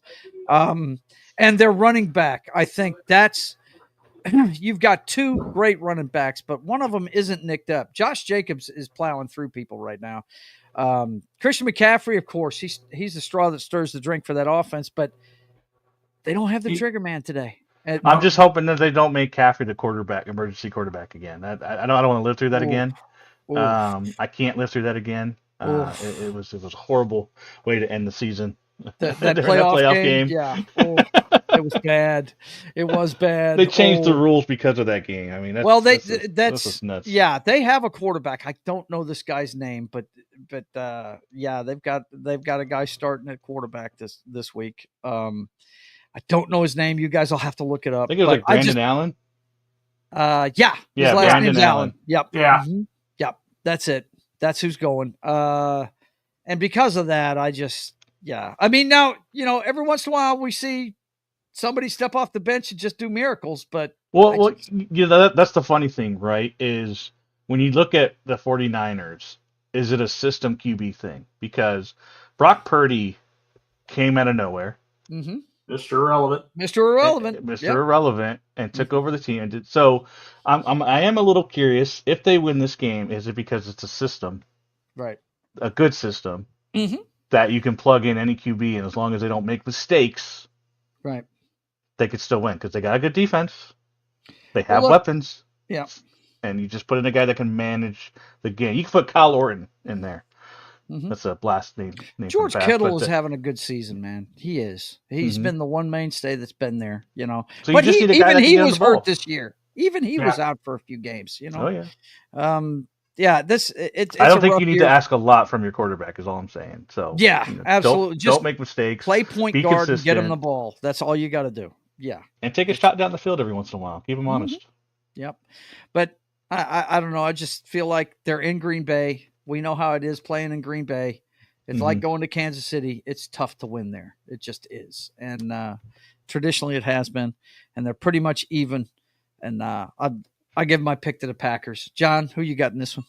I think the Packers are going to pull this one off. I think we need to start looking at weather's event. I think we're getting to that season. Yeah. We need to start it's getting that time of year. For sure. That's going to be a factor. I didn't even look at that for the last. The cold front is starting to push across the country. We're starting to get it here in Louisiana. I had picked the Steelers, right? But if I had known it was going to be that way at any point of that game, I would have went with the Browns because I would have went 100% behind Nick Chubb in that run Don't game. bring that game up again. I'll talk about it for an hour, dude. I love snow games, dude. I love them. It's awesome. And you think it's going to be Green Bay as well, buddy? What do you think, Knock? Yeah, I was, like I said, I was leaning 49ers, even though it is in Green Bay. Mm-hmm. But as soon as I saw that Brock Purdy was out, I swapped my thing to the Packers. Mm-hmm. Okay. Let's see. Like I said, there's always a chance, but because you don't have tape of the guy, nobody knows this guy. Yeah, nobody does. But I also think they have more of a system there than they do a quarterback-driven offense. So absolutely, I definitely think there's a chance because of that. Mm-hmm. Yeah, when you got wide receivers playing running back, it's definitely a system, no doubt. Okay, so big game in my division this week. Man. The Niners, go Pack. Do it. Knock them off for me because we're all so tight. Look, we got 3 teams at 5-5 that have beat each other up. And then we got the Cardinals 1 game ahead of everybody. It's time for Geno Smith to pull these guys back to the pack, damn it. This is it. Come on. Forget everything else that happened. I actually picked my team this week. I actually did. I think, Arizona's coming off a bye. Yeah, they're rested up and everything. I'm hoping they got enough rest to where we can get them. But once again, a guy I'm not high on, but I have to give credit where credit is due. The quarterback for the Arizona Cardinals has been playing lights out. He's playing really good football right now. I dislike this guy so much that I don't remember his name. Tell me what his name is, guys. Kyler Murray. Kyler Murray. That's it. He's an Oklahoma quarterback. I should be a fan of his, right? I just... he screwed up with his attitude so much in the early part of his career, but it looks like with this coaching staff, they've learned how to manage him and take his ego out of the picture. And he's playing better because of it. So I have to call it the way I see it. He's playing much better football than he has in the past. And God, his legs can just destroy you. It's like trying to catch a cockroach. It's kind of hard to do. You got to smash him. And what we need to do today is blitz that backfield. That's what we got to do. We got to get in those rush lanes, maintain them, and go get that little bastard. Don't let him out of there. But Geno's been playing good all year long. It's just, can he finish the drive? I love the way he finished it last week against the Niners. Took it in his own hands, tucked it and ran and took off and got the game-winning touchdown. Loved it for him. I hope this is the start of something that gets us to the division championship. So, yeah, I'm taking my Seahawks today. You guys tell me why it's not going to happen. Starting with John. What do you think? Well, I think it's a little hard to pick this one. Yeah. You need the dice cam, bro? Yes, I need the dice cam. You're going to need the dice cam. Okay, well, let's I got the dice cam. Get the dice cam going, buddy. All right. 1-3 is the Cardinals. 4-6 is the Seahawks. I like the big numbers on it. That's cool. We can see it from here. All right. I'm going Seahawks. That's 5. Seahawks. Yeah, that's what I'm talking about. Dice cam has made it so. Yes, that's what I'm talking about. What's the record for the dice cam anyway? Are you keeping track of that? I haven't been. You haven't been? Okay. Yeah. Well, I think next year we need to do like we're going to have our picks and then we have the dice cam picks. Right? I think we're going to have to make that our extra pick and it'll be the dice pick. Yep. For at least one game every season, right? Every week, right? Knock, what do you think? My Seahawks have a chance? What do you think? I actually picked the Seahawks in this one. Yes. We've doomed my team. We all picked the Seahawks, so the Cardinals are going to beat us to death. And I'm not going to be shocked if the Cardinals win this one. They have been playing, all their games are close. It's just, they're not blowouts usually, that they're not, they don't get blown out usually. So it's just, I think it's just going to be a close game, but I'm going to give it to the home team. I think if it was in Arizona, I'd probably pick Cardinals. Even though I don't think the Seahawks have had as much of the 12th man as they normally have, but no. I don't know. You got Metcalf who's getting back and getting healthy, so I think that's a huge pickup for them. I think our wide receiver core. There's a lot of teams that would love to have the wide receiving core we have. Oh yeah, you still got Noah Fant, who I was not happy. You to see hated go. that guy leaving town. I know. I think we gave way too much up. You got the wily old veteran there, the speedster, right? And then you've got Smith and Jigma, who has been great. Really good. Yeah, he's been fantastic. So those three guys, those four guys, including the tight end, are doing dynamite. Our running back room is good. I mean, you see the numbers here, guys. Take the over in this one. There's going to be points scored. There's going to be points scored on both sides of the ball. It's just who's going to perform down the stretch, because it's pretty even. These numbers are, and the rushing goes to the Cardinals a lot because of their quarterback, but also because of Connor. That's a guy that I'm sure Pittsburgh wishes they had never gotten rid of, So, yeah, it's pretty good. So we all picked the Seahawks in this one, but look, Arizona could definitely do it, guys. They could come in there and steal one in Seattle, no doubt about it. Okay, the night game tonight. Oh boy, the Los Angeles Rams and the Philadelphia Eagles. This looks lopsided for the Eagles, but does anybody discount that Matthew Stafford and his bunch could put up some points on this team? Does anybody think that can't happen? No, not with Nakua and Kupp there. Yeah. Yep. I mean, and Kyrie Williams at running back is a beast. Yes, their running back's playing well. Mm-hmm. But they've got the number one defense in the NFL. And the number one running back in the NFL too. Right. Yeah. Saquon Barkley. It's this team right here. They added that to Madden. Yeah, I did see that they added the Saquon Barkley leap. And I watched God! You see one thing and it goes viral, and Madden has to add it. So yeah, that is something else. That's pretty cool. My goodness! Nice tribute to Saquon. Look, man, the Giants. I don't know what they were thinking. If they do Saquon as the Madden cover, it's got to be that. Right, he's got to be. How can you have a Madden cover that's not the right? And what it is, it's the guy looking shocked with his arms out, and it's his number and his name on the back, backwards on the cover. That would be awesome, no doubt. But I picked Philly in this one, but man, and I'm not pulling for the Rams by any stretch of the imagination, but Matthew Stafford, you just never can count him out. You never can. That guy, he shows up in prime time like it's nobody's business, man. When the lights are brightest, he likes to play, So it's going to be interesting to see tonight. The Eagles, if they hold serve and run the way they do, they should win this game. But what's the guy's name that they drafted as part of their defense that's now actually getting a lot of recognition? Number 8 on their defensive line, the pass rusher for the Rams. Do you guys know who I'm talking about? I can't remember the guy's name. I can't. No. I haven't watched a lot of Rams games. So he's playing well. Look out for number 8 tonight, going up against the Philadelphia line. He is becoming a one-on-one nightmare for people, and not to the pitch of the guy that's retired. Aaron Donald, but he's definitely a threat. They definitely have to account for him. But yeah, it should be Philly tonight. And I need Philly to win, but I have been a Matthew Stafford fan since he got in the league, man. I like that player. I love him. I love his attitude. So if they win, I won't be disappointed. I'll be happy for him. And his wide receivers are great. Kupp and Puka Nacua, they put on a show every time, man. They really do. They're fun to watch. They are.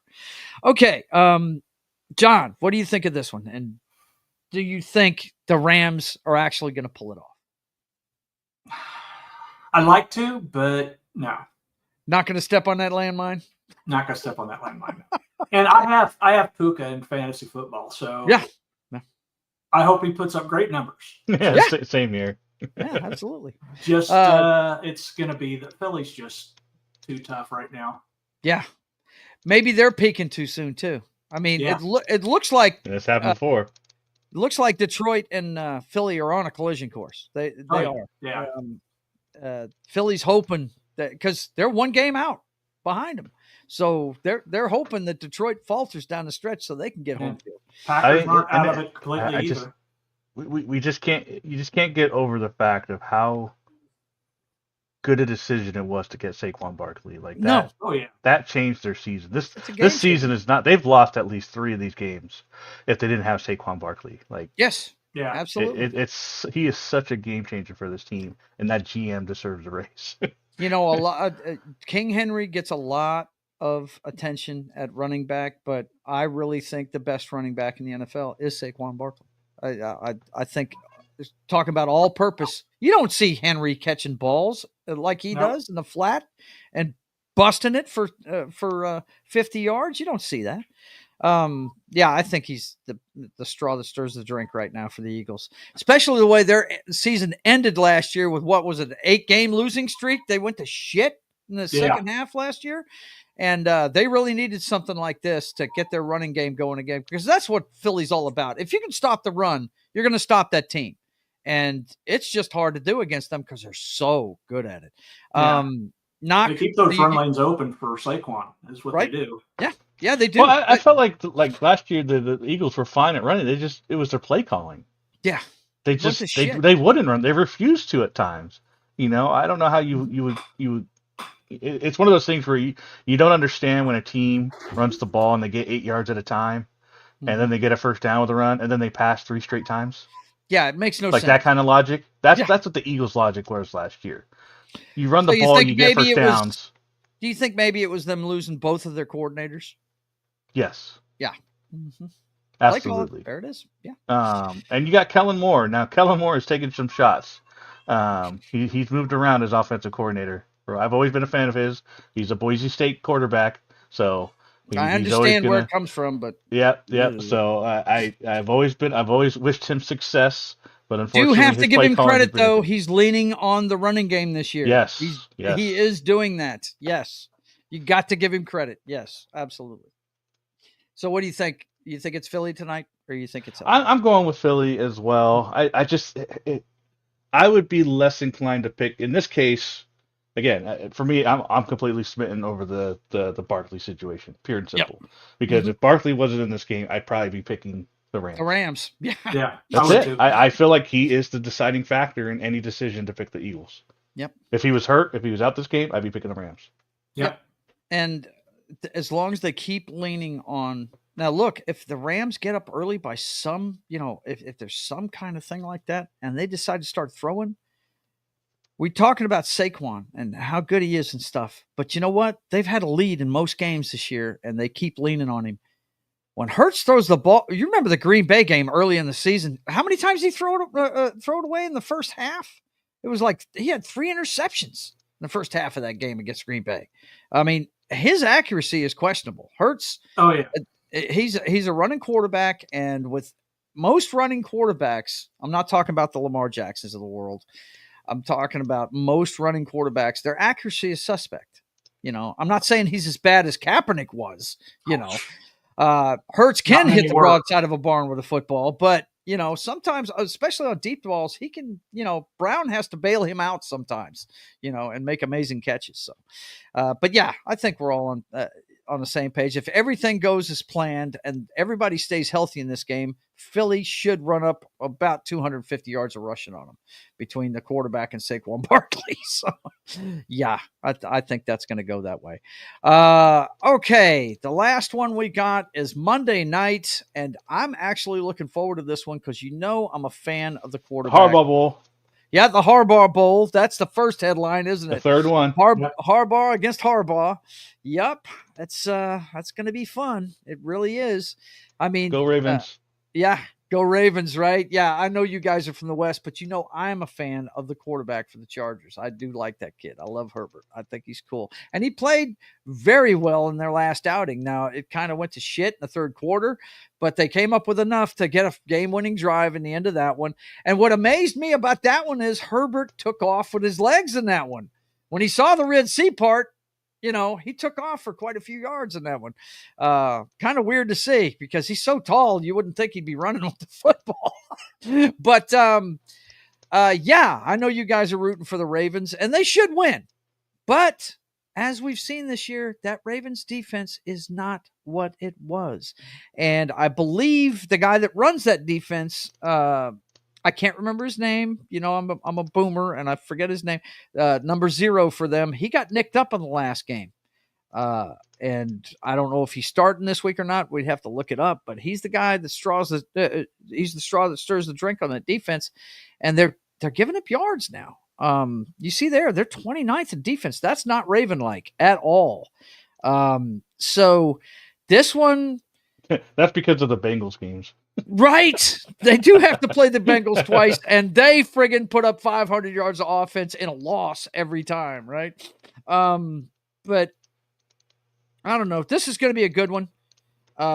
If Baltimore loses this one, we have to say it's panic time in Baltimore, wouldn't you say? Lamar Jackson's having another MVP season. A lot of people are I think Saquon Barkley should be the MVP at this point, but a lot of people are still touting Lamar as the MVP candidate. I think that's shifting to Josh Allen, by the way. Yeah, I never consider that guy. Yeah, I know. And he's on a bye this week. I was hoping not to even mention his name. That's why I have to bring it up. I got to keep us honest.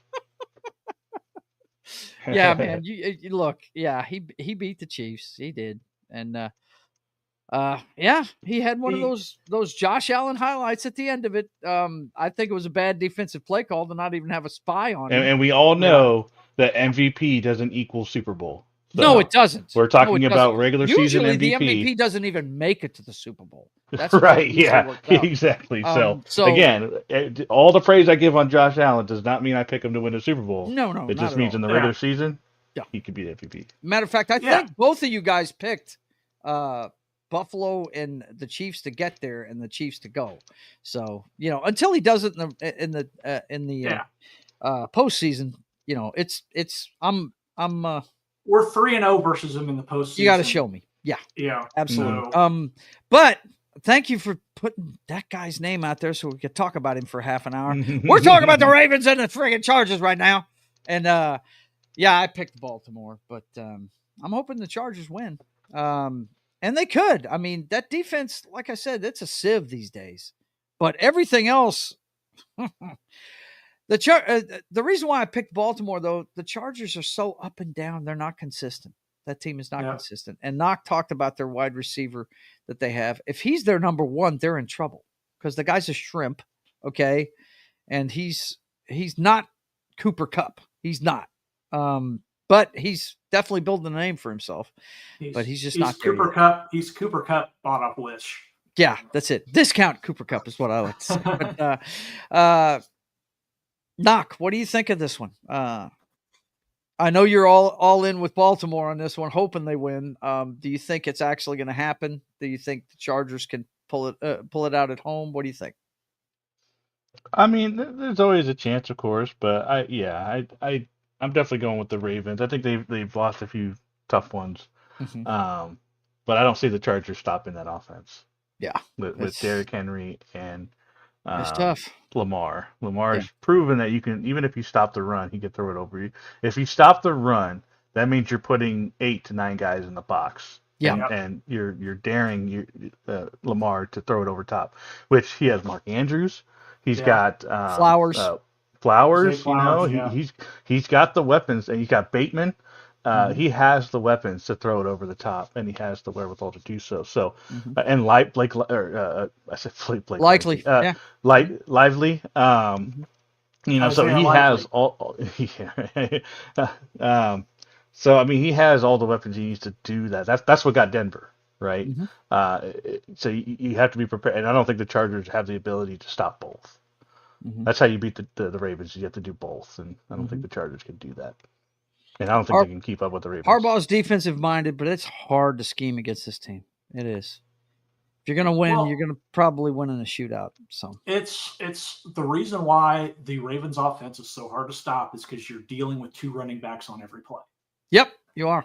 You're dealing with either King Henry or Lamar, and you don't know which one you're getting. Yep, absolutely. I mean, and depending on what the play caller does, if If he sees that Lamar is being contained, then all he has to do is hand it to Henry right up the middle. And then wow, yeah, he could get huge yards. So it's it's really hard to scheme for two running backs, and if you put too many people in the box, you're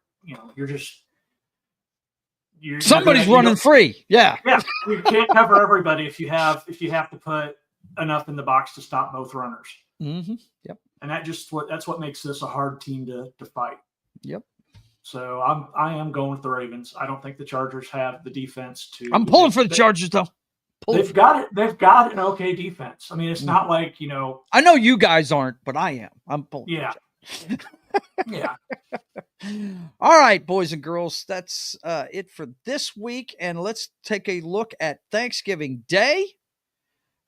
We've got not a great schedule for Thanksgiving Day. Did I go to the wrong one? Yeah, I went to 3 instead of 13. Oops. Okay, here we go. First one we got is the Bears-Lions. I'm sure the Bears are going to prepare like this as their Super Bowl, but, just first blush, you see the numbers, man. The Lions should have a turducken day there on Fox, right? I'm sure. Yeah. Do they still do the turducken, even though Madden's gone? I think they do. Or they give out the gobbler, don't they? A little trophy with a fucking turkey. Yeah, that's it. So, we'll have to see what happens, but that's the first one on our plate. The next one is going to be the Cowboys and the Giants. And depending on how Tommy DeVito does this week, this could be a good game. Better than it looked like, before Dak went down. Before Dak went down, it looked like, the Cowboys had just beat the shit out of them. I mean, they beat them in New York earlier this year pretty easily. But, this game looks better now. I say better score-wise. It's going to be closer. Now, it's going to look like the Keystone Cops on both sides of the ball, but, it's going to be a better game because it's more of an even field. But anyway, it's going to be DeVito versus Cooper Rush. Just, wow. Yeah. How bad has it gone for these two franchises? Don't forget Ezekiel and his blocker. Yeah. No doubt. 57-year-old Ezekiel Elliott. Oh, my God. And then. Wasn't he benched? He may have been. Yeah. Well, for missing meetings, he's still playing. He's still playing. And we got the Friday game, too. The nightcap is the Miami Dolphins, Foxy's beloved team, going into Green Bay. This is going to be a good one. As long as Tua is upright at the end of today, this could be a good one. Because that team's totally different. Look, and I told her this. I said, look, you guys really need to think about either getting a really good backup quarterback or scrapping this entire Tua thing, because you can't bank on him to be there for an entire 17-game schedule. Wear the Guardian helmet. Yeah, it's something. You got to do something, because if you can't be there every week for your team, you're not doing them any favors when they built the entire offense around you. So, but he's in now, and that gives them a really good chance to go into Green Bay. But it's always tough to win there. That'll be a good game. That'll be a good one to watch. But that's the 3 Thanksgiving Day matchups. Huh? We got one on Friday, too. Do we? Oh, we got a Black Friday game in your division even. Yes. Yeah, forgot about that. Hang on a second. Let me see. Where is that sucker? There it is. It's on Prime Video. It is the Vegas Raiders against the Kansas City Chiefs. Yeah, you played Buffalo, and now you got 3 bye weeks in a row, man. Check you out. Look at this. Wow. Awesome. No, I'm just kidding. Yeah. Going to actual Arrowhead Stadium. This is the game on Netflix, so we're hoping that. No, this is on Prime, buddy. The Netflix on Prime? It says it on Prime. Netflix is Thanksgiving, Christmas. It's Christmas. Oh, that's right. Yeah, it's Christmas. It's on. Okay. Yeah. Mm-hmm. Yep. But that should be a fun one, man. That should be a fun one. Just looking at things, Chiefs should win it in a walk. But we're hoping that all the rosters stay healthy for these games, because on the holidays, we want to see the best football we can. Yeah. So you guys stay healthy today, no matter what happens. No doubt. All right, let's see. Where are my... Let me see. Games, schedules, watch, teams. Where's the standings going to be at? No, you passed it. Go to teams.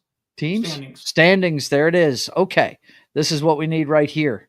Playoff picture. Let's take a look at that. And what we've got on each side. Here is, let me crank that down a little bit. All right. So we've got the Chiefs. Number 1 seed, but Buffalo's nipping at their heels. You can't you can't have a letdown, buddy. And they have the head-to-head. Yeah, they have the tiebreaker. So yeah, and they have the tiebreaker on them, so you can't afford to lose. And they've got to keep winning to keep up with you. Listen, the Broncos, when they won their Super Bowl, were a game behind the Patriots. Yeah. And the Patriots lost last second to the Dolphins, and it propelled the Broncos to the number 1 seed to get the bye. And they went on to win the Super Bowl. It matters. It does matter. It didn't matter for the Chiefs last year, but it's still, in general, it matters. Look, it's a huge help. You know, when you don't have to travel to play a championship game, it helps a lot. But this you know how Bills fans are if the Chiefs came to the Bills, you know, and vice versa. Yeah. So yes, absolutely. It's crazy, man. The Texans and the Steelers are on the bottom end in the AFC. That was a big loss for the Steelers, by the way. It was a big loss. It was. It kept them. It's an excusable loss though, because when it snows, like I you know, obviously I've been reluctant to give Russ his credit for what they're doing in that place, but when once it started snowing, it was a crapshoot. Right. Yeah, you don't know where the ball's going to go. You don't know. Right. You obviously give the edge to the team that has the better running game, but even still, like their pass rush got after Russ too. He had a fumble. It was a division game. These two teams know each other really well, and it's all. And Browns beat the Ravens this year too. The last 5 out of the last 6 times they've gone to Cleveland, they've lost there. The Steelers have. You know, so it's one of them division rivalries that's just tough. The Texans, they're a division champ, if you can call them that. 7-4. You know, so far, we'll see what happens down the stretch. But the wild card teams in the AFC are the Chargers, Ravens, and Broncos. Broncos need to keep winning. The Ravens, maybe you need to be rooting for the Chargers this week, man. I don't know. You know, that might help you out a little bit. No, I want everyone to lose the equal amount of times. So we can control what happens with the Chargers because we play the Chargers. Right. So we already lost to the Ravens. So I'd rather the Ravens beat the Chargers and lose a game, and then we can beat the Chargers and tie them. Potentially. We've already beat the Ravens. So yeah. Okay. Well, that's what it looks like right now. We'll see how it shakes up. We're going to start looking at this every week. That's the AFC. In my conference, the Lions have got a lock on it. But much like the Bills, the Eagles are nipping at their heels. Do not let up, Lions. You better try and hang a 50 burger on everybody. And they don't play each other. That's what I was about to ask. They don't play each other, do they? So, it's they need to keep winning. And if they do have a letdown, better make it against the AFC. and if this ranking stays the same, right? The only time they'll play each other is in the championship game. Yeah, for sure. Yes, absolutely, because of seeding. That'd be nuts. That'd be a great championship game. And then you've got the Falcons. The Falcons and the Cardinals are not safe. That's so crazy. The difference between the top and the bottom in the NFC is bizarre. There are so many teams in the running. Over here in the AFC, that you've got the Colts and Dolphins. The Dolphins would have to win out and get a whole lot of help, and so would the Colts. But over here, these teams right here, all 3 teams from the West and Tampa Bay are in the running because even their divisions are not on lock. You know what I mean? Even those 2 top spots aren't locked, right? I mean, look, Lions have a great position, but look who's right behind them. Vikings with only 2 losses, and Packers with only 3 losses. They're only 2 games behind. So, I mean, that's not a lock. And then you got the Commanders. Now, they did lose to the Eagles, but if the Eagles slip up, which they have in the past, the Commanders can come back because they still play another game, too. Yep. So nothing's locked in the NFC right now. This is the time of year where every game counts. It's almost like the playoffs start now, man. Actually, a lot of people say this. It's kind of something you hear all the time in the NFL. The playoffs start after Thanksgiving. So, it's going to be fun to watch down the stretch. Playoffs. I just hope we win another game. Talk about Jim Moore. That's the Bengals right now. It is. So, looking at the schedule and everything, what do you guys think? What are you looking for this week? What's your favorite game to watch today? Starting with John. What we know which game I'm watching. Oh yeah, I know you're watching your Chiefs. Yes, absolutely. That Eagles game probably going to be interesting. Yeah, the Eagles-Rams game. Yep, because they got to keep up with the Lions. And who did we say the Lions are playing this week? I think it's a gimme, isn't it? They're playing the Colts. Well, they're playing the Colts. Yeah. They play tough, but that's kind of a gimme. But anyway, that should be fun. What about you, Knock? What are you looking for? Oh, I'm sorry, John. You had something. Other than that, for the afternoon game, probably the Packers 49ers. Yeah. But that would be took so a blow much with the better Purdy if one. Brock Purdy was it. Yeah, I'm sorry. Yeah, I would say probably the most closest game to watch today is probably going to be the Seattle and Cardinals game. Yeah, they're playing for the potentially division. Because I think you even look at the odds for today; they're like 59-41. Like it's about as even as you can get. Yep. So all the other ones you could pretty much lay out a reason why the other team has the advantage. Philly over Los Angeles. Record wise, stat wise, but you give the Rams a chance because of their offense and Matt Stafford. Same with San Francisco and Green Bay. You have a good reason why Green Bay has the advantage because of Purdy's being out. Washington over Dallas.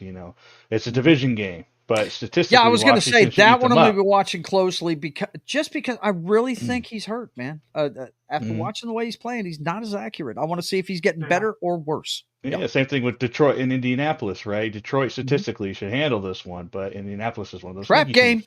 Minnesota, Chicago, Minnesota should handle this because Chicago's offense has been so inept. But I think today is just a crazy day.